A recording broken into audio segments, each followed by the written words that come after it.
So we're gonna do a little bit of a flashback of when Lil Durk had visited Gillian Wallo. Well, other way around. Gillian Wallo pulled up to Chicago in the trenches, where Lil Durk had did something that is unprecedented and pulled out $1 million in an interview in a vlog. And that was inspiring millions of trench babies, right? So that was dope. But we're gonna jump into the clip of the interview of where Wallo was breaking down and was trying to get into that emotional wall that Lil Durk has built up, and it seemed like he wasn't able to. It seemed like he wasn't able to. We'll jump into the clip, man. I know I talk a lot, but we'll jump into the clip. Big, that's not you. Talk to him, You're not what the fuck you going through, so just hold on and keep going. Because I'm telling you, man, I can name 20, 30 niggas and my homies is dead. I'm here, though. And I'm going to say some shit that, like, this is documented. I got a TED Talk. I forgave my brother's killer. And I'm saying it to say this. Nigga that killed my brother, my brother died in my grandma's arms.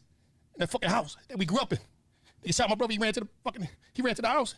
He died in Nanny Hall when she opened the door. So I'm telling you, there's some real shit, man. If I ain't let that shit go, I won't be right here today. I won't be here for my niece and my nephews. Me and Gil won't be doing this. Y'all won't know me. I won't be able to get y'all this game.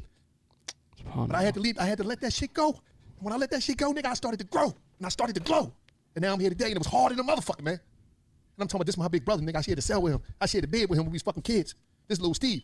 But I can tell you one thing. Now I'm out here taking care of his daughter, paying for her to go to school, taking care of my nephew, taking care of my mom and my grandmama. Talk to him. Sure. Because I forgave my brother killer, but I understand. I understand what y'all going through. But I love all you young niggas in here. And I mean that shit. I love you niggas, man. And I hope y'all make it out. I hope y'all make it the fuck out, man.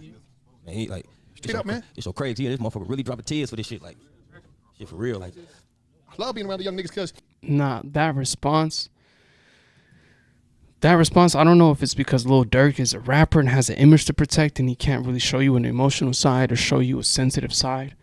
But when somebody's breaking down with you and talking about the death of his brother and how he had to forgive him in order for him to live and prosper and be able to operate in this universe. And to this present day, like, if Lil Durk in Islam, it's crazy because Islam, forgiveness is a very big pinnacle in Islam, and I'm not the greatest Muslim, obviously, I've said a bunch of times, but in Islam, you can't even hold a grudge with another Muslim for 3 days without even, like, if you have a grudge with somebody that's Muslim and you don't speak with them in 3 days, you can't even consider yourself a Muslim, because that's like, it's against the religion. You have to, give a salams to a person that's under the religion and you haven't spoke with in 3 days. So imagine if something as serious, even though we have eye for an eye, we have all of those same things that are incorporated within the religion. But when Wallo says, man, I had to forgive him. Wallo got money right now. Wallo is one of the richest men in Philadelphia. Wallo could put the bag on the head of whoever murked his brother. Wallo could do some research and get to that. Like, if we're going to be realistic here, Wallo is rich. That's $100 million. Man, that deal they signed with Barstool, I know I've been covering them for the last 4 or 5 years. Been a fan since, like, baby leg days, right? So he could easily do that, and he still had to, forgive that person and move forward. And look at where he is today. And so for Lil Durk, at that moment, if he were to take that route, all of this, like, we wouldn't be having this conversation. There wouldn't be millions of headlines of one of hip-hop's biggest artists going down, right?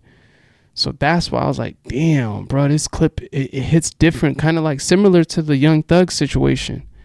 But Young Thug, it seemed like he resonated with the conversation Wallo was having more than Durk was. Like, you don't understand, y'all niggas got so much life, and y'all probably don't understand because y'all young, but the system and the way the structure is so scared of y'all because they said if these niggas ever turn that light cut on in their head, we in trouble because they the most fearless motherfuckers that ever walked the planet Earth. These young black brothers in the ghetto don't fear nothing. So when you switch that shit and you do an energy transfer, it's over. Y'all nigga ever wake up, it's over, man. Watch. I'm telling you, niggas gonna wake up, it's gonna happen. And see, for Wallo, right? He always talked to me and he like, cuz you just don't understand how many young niggas I used to see come through that motherfucking jail, man. Young niggas who was just full of life, just now them niggas in there facing that motherfucking homicide, and now them niggas they be done. Them niggas just all of life done left them niggas. Them niggas come from that courtroom. Them niggas done got that 111 years. Them niggas be done, cuz. You know what I'm saying? So that's why we base our whole platform around the young niggas. We don't give a fuck. If we get an old niggas, because he a legend, and he got game to give, which has got his attention, motivation, and education. But our platform is the only platform that's based around the young niggas. And for those of you that don't know, as far as everything that I got going with Arizona hip hop, as far as me empowering the Arizona youth and creating opportunities and just changing the trajectory of Arizona hip hop, conversations like that, when you hear black men who are successful, who are winning position, and just hearing that type of guidance, it means a lot to me, because I can in turn turn around and do that for my youth. You get me? Because I'm 25. In a few years I'll be 30, and my youth, they didn't have. I'm the first one out of Arizona to ever be on No Jumper. I'm the first one to ever get in these rooms, to have my name in these conversations in terms of media, hip hop media, right? So what in turn that shows the Arizona youth that it's possible. Yes, I'm from Arizona. I sat on these same couches that all your favorite rappers and stars have. I sure did. Interviewed, you know what I mean? So yeah, man, it truly is about the youth, but that's just. But this situation in itself is a true lesson for the youth too. Look at, bro, this it can't get any realer than this. There's $1 million on this table. That's an Eminem right there. There's $1 million on this table.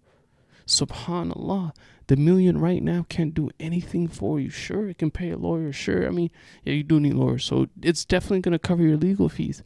But after that, it didn't stop them from picking you up. It might have given you more time, but ultimately, they came. That $1 million, you know what I mean? So, subhanallah, man, it's such a subhanallah. The young niggas that could really give out game. You feel what I'm saying? So I know his passion when he talking about it, because my cousin Big Steve died when he was in prison. You feel what I'm saying? So that's why I want to push that issue when y'all was like, let's do the interview. Last year, I'm like, no, we're gonna wait. Yeah. Cause it's like I know the moment right here would be like the perfect time for like all of us. Like, love it. Guys, we need to get exposure. For us to speak our piece, what been going on in the world is like, we wait for that moment. Like this, that moment. So it's like, we just give it to you. That's what I'm saying. How you drop a tears talking about this shit for real. It's like I knew that vitamin was just gonna bring the shit out of both of us. Yeah, absolutely, man. And to all the young niggas out there that's winning, man, don't win to lose, man. Don't finally make it to fuck that shit up, man. Once you make it, you got a big responsibility. Right, for it, man. Oh my God, that shit is hitting on a different note. You're gonna open a lot of lives up, man. Like you give motherfuckers hope when you make it. That's just like when you in the city. That's why certain cities thrive so much. When you see like Atlanta, what makes it thrive is that when these young niggas seeing all these machines moving around, people shining, it motivates them to say, man, we gotta turn it up. If you from 17th Street, we from 30th Street, motherfuckers like, you see the niggas on 17th Street? Yo, we gotta push, what's the name? And when you got a nigga in the hood that's doing sports, he doing music, whatever he doing, I don't gotta put the house on him and put the protection on him. Right. Well, put the house on him, nigga. I don't give a fuck. If my cousin rapping and I gotta watch, I got jury, I got money in my pocket. No, I gotta look naked here, cuz put this shit on, man. That's you, nigga. Shine, nigga. Go ahead and shine. Because he the one that got the talent. And stop competing with your fucking homies, man. Niggas want to, man, if your homie rap, he the hottest nigga. Stop competing with your homies. If your homie rap, hot, he got the hottest, stop competing with him. Don't try to fuck the bitches. Stay out of it. Listen, don't be going at the bitches that he messing with. I'm just being, don't be trying to listen. Don't be competing with a nigga. I'm talking about, no, straight up. Know what the fuck you could do good. Know what you could do good. Dirk laughing in this situation, like Dirk still, and they having a real, like, Wallo knows what's going on. Gilly knows, man, when he said this right here. No, the black. And that's it for today. Hold on, my fault, y'all. I don't got premium. But he told these men, some of y'all ain't finna make it to next year. They probably never heard that. But they know deep down it's true. But when you hear it verbalized. Y'all just been disappointed your whole life. But for you niggas in here, who big brothers, who stepdads, so my position is here and here or some shit like, damn. You can't teach what you don't know. You can't lead what you want. For you niggas in here, who big brothers, who in the cell. So I'm just sprinkling the game with y'all. Some of y'all gonna get it. And I know some of y'all want to change, but the environment don't allow you. Y'all ain't got the shot. And y'all don't have, in that ghetto, you just don't have the finances to really move outside of the poverty and the conditions that we boxed the fuck into. So I know y'all up against the fucking 8 ball. But if you could think, man, don't never lose your imagination, because you're gonna be able to see farther in the neighborhood. And that's why every time y'all go out with him on tour or go somewhere, take advantage of what you're seeing, man. That exposure will change your mind. I'm telling you, these babies and these women, they depending on y'all. You understand? You know what I mean? And on some real shit, we racing each other. But another again, it's the condition of our mind and understand. But I'm telling you, there's something waiting for you. And I don't give a fuck what you going through right now, little homies. You bigger than what you going through, nigga. Oh my God, man. Oh my God.